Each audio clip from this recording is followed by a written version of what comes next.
Hello friends, welcome to Crime Chronicles US, where America's unsolved mysteries, vanished criminals, and chilling cases come alive. Every story is real, every detail matters, and the truth remains buried in the shadows. Don't forget to like, comment, share, and subscribe to stay updated with every mystery. On a hot summer afternoon in July of 1975, a man walked out of his home in Lake Orion, Michigan, and vanished into American history. His name was James Riddle Hoffa, and by the end of that day, he would become the most famous missing person in modern U.S. history.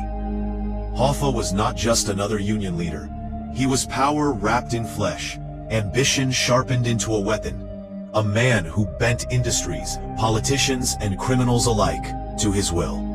When he disappeared, it wasn't just a man who vanished, but an entire era of labor, corruption, loyalty, and fear.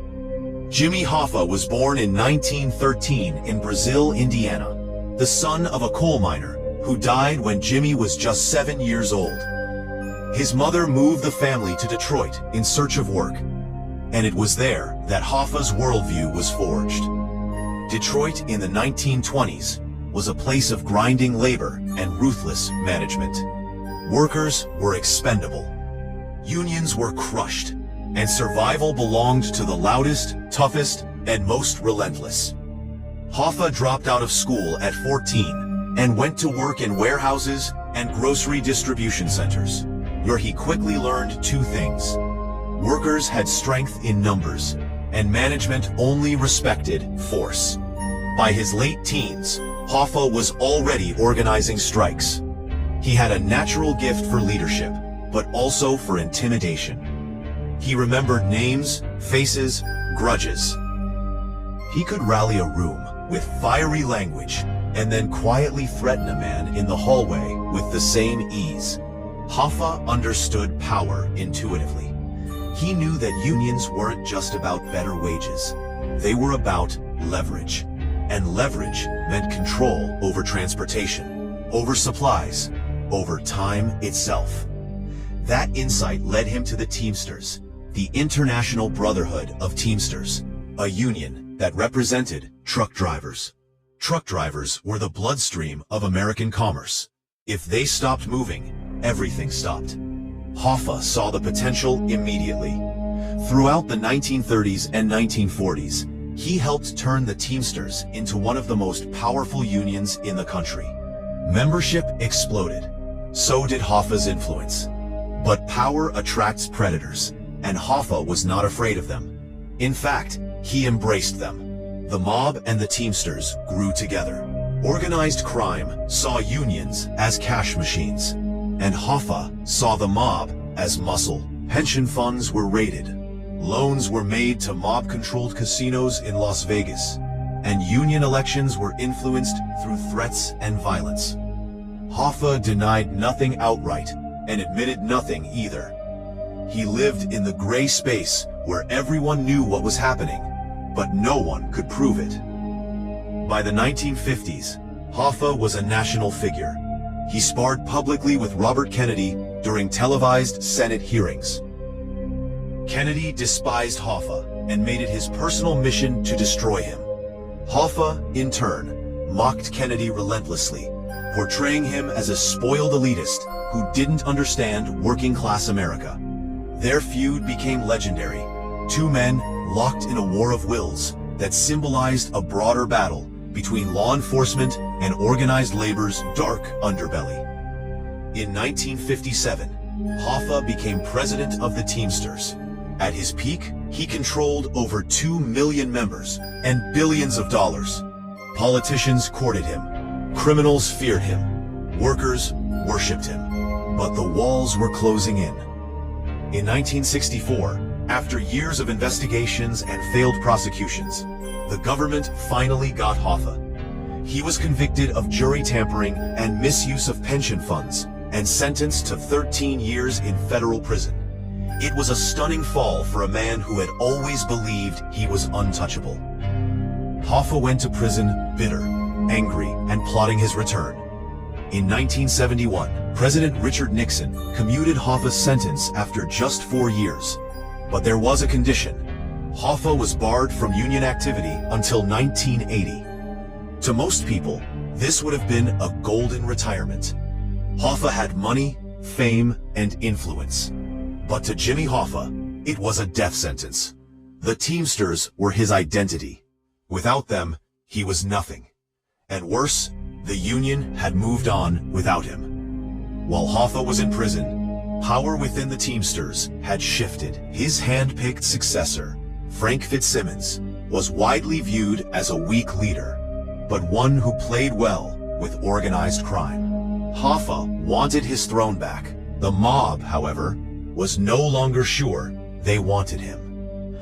Hoffa began traveling constantly, meeting with old allies, calling in favors, reminding everyone who he was. But many doors were closed.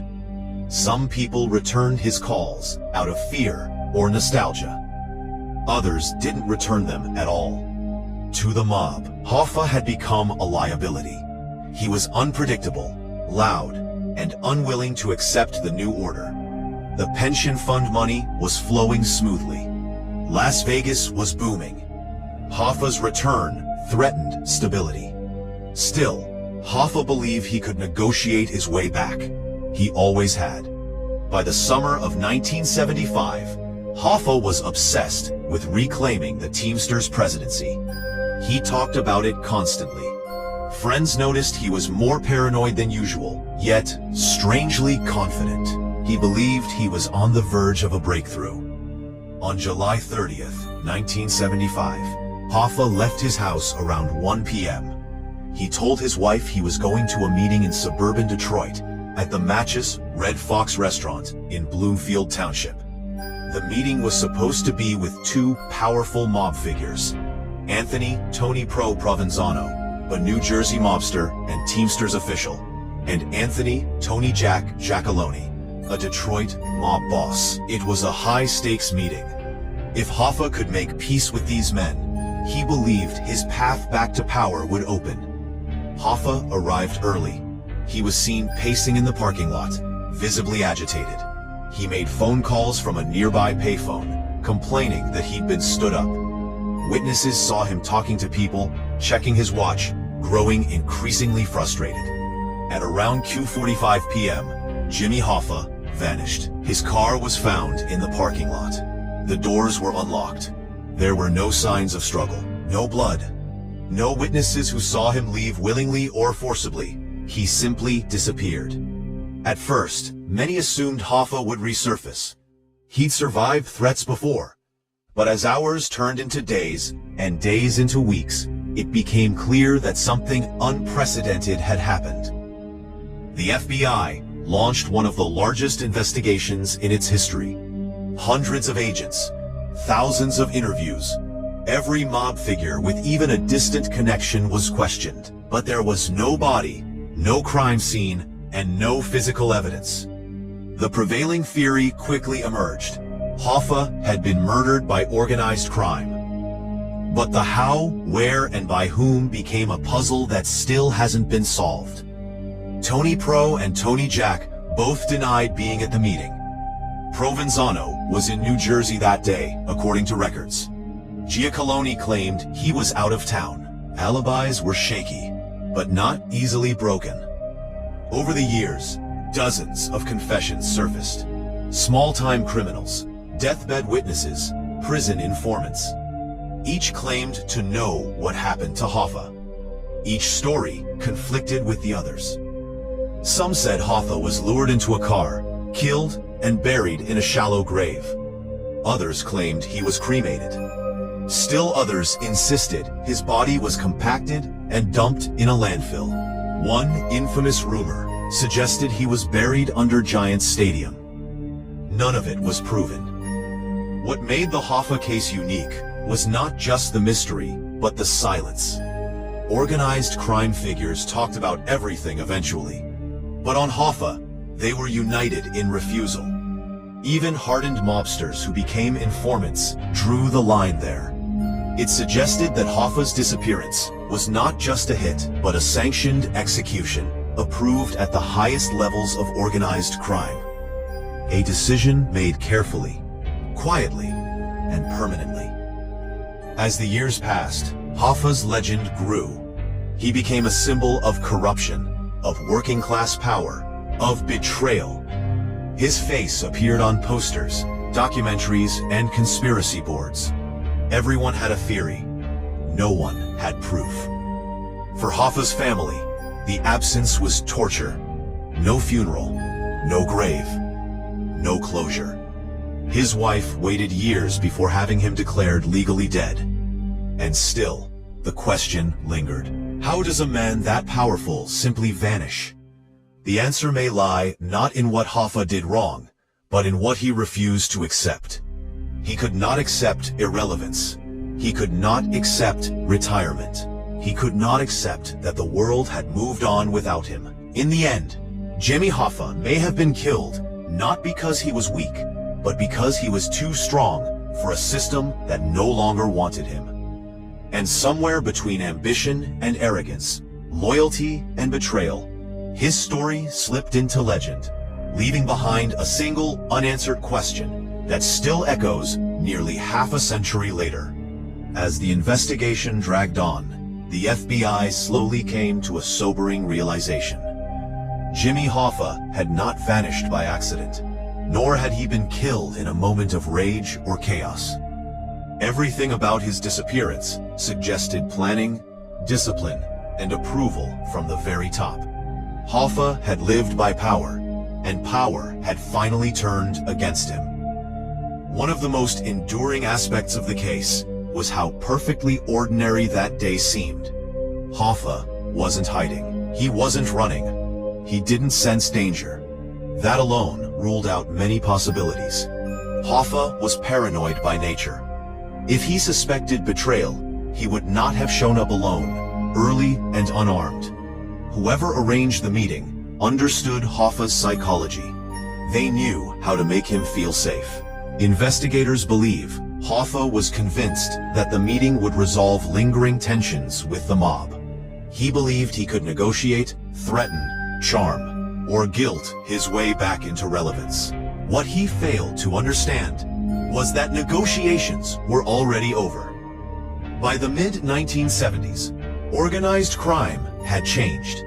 The flashy violence of earlier decades had been replaced with quiet efficiency. Hoffa was loud, unpredictable, and obsessed with reclaiming control of the Teamsters pension fund. That fund was the lifeblood of mob investments, especially in Las Vegas casinos. Hoffa's return threatened billions of dollars and decades of carefully arranged influence. According to many investigators, the decision to eliminate Hoffa would not have come from one man alone. It would have required consensus among multiple crime families. This wasn't personal, it was business. One of the most frequently named suspects was Charles "Chucky" O'Brien, Hoffa's longtime friend and surrogate son. O'Brien had known Hoffa since childhood. He was trusted, familiar, and unthreatening. Witnesses reported seeing Hoffa talking to O'Brien shortly before he vanished. O'Brien admitted being in the area, but denied any involvement. The theory suggested that Hoffa willingly got into a car with someone he trusted. Once inside, there would have been no witnesses, no struggle, no noise. A single gunshot or blunt force trauma would have ended it quickly. Yet even that theory raised questions. Why involve someone so close to Hoffa? Why risk emotional instability or loose ends? Organized crime preferred distance. Insulation, deniability. Other theories pointed to Salvatore "Sally Bugs" Briguglio, a mob enforcer with ties to both the Detroit and New Jersey families. Briguglio had motive, connections, and a reputation for efficiency. Years later, multiple informants claimed Briguglio pulled the trigger. He was murdered in 1978, taking whatever secrets he had with him. Then there were the disposal theories, each more disturbing than the last. Some believed Hoffa was taken to a nearby house, killed, and buried beneath a concrete slab.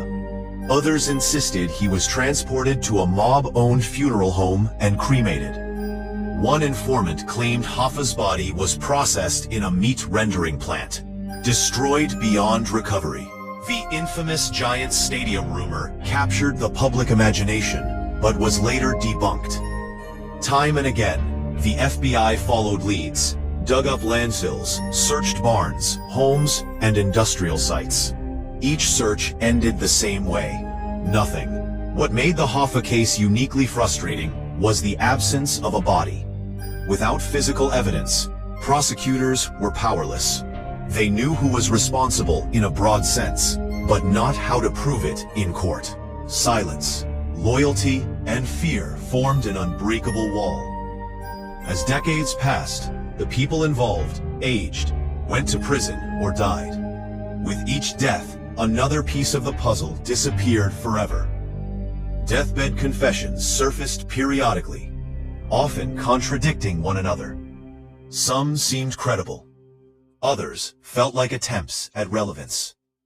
The FBI officially closed active investigations in the early 2000s, though agents privately admitted they would likely never know the full truth. Hoffa was declared legally dead in 1982, 7 years after he vanished. Yet his shadow never left, became more powerful in absence than he ever was in life. He became a symbol of American contradiction, a champion of workers who partnered with criminals, a fighter against corporate abuse who abused power himself, a man who built an empire and was destroyed by the same forces that helped him build it. His disappearance marked the beginning of the end for the old-style mob-union alliance. Law enforcement grew more aggressive. Surveillance improved. The era of untouchable kingpins slowly faded. For historians, Hoffa represents a time when unions could shut down cities, when corruption was both open and accepted, and when power flowed through personal loyalty rather than institutions. For his supporters, he was a hero who stood up to corporate greed. For his enemies, he was a dangerous relic who refused to step aside. And perhaps that is the final truth of Jimmy Hoffa. He didn't vanish because he was careless. He vanished because he refused to fade quietly into history. Somewhere between the parking lot of a suburban restaurant and the machinery of organized crime, Jimmy Hoffa crossed a line that no one ever comes back from. His body was erased, his killers protected, his story sealed in rumor and silence.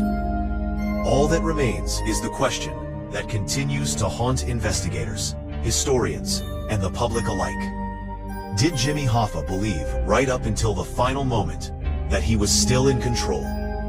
Because if he did, that belief may have been the very thing that killed him. And somewhere, buried not under stadiums or headlines, but beneath decades of fear and loyalty, the truth still waits, unseen, unheard, and perhaps never to be found. So friends, if you enjoyed this video, then don't forget to like, comment, share, and subscribe to Crime Chronicles US for more chilling unsolved mysteries from across America. Stay curious, and we'll see you in the next story.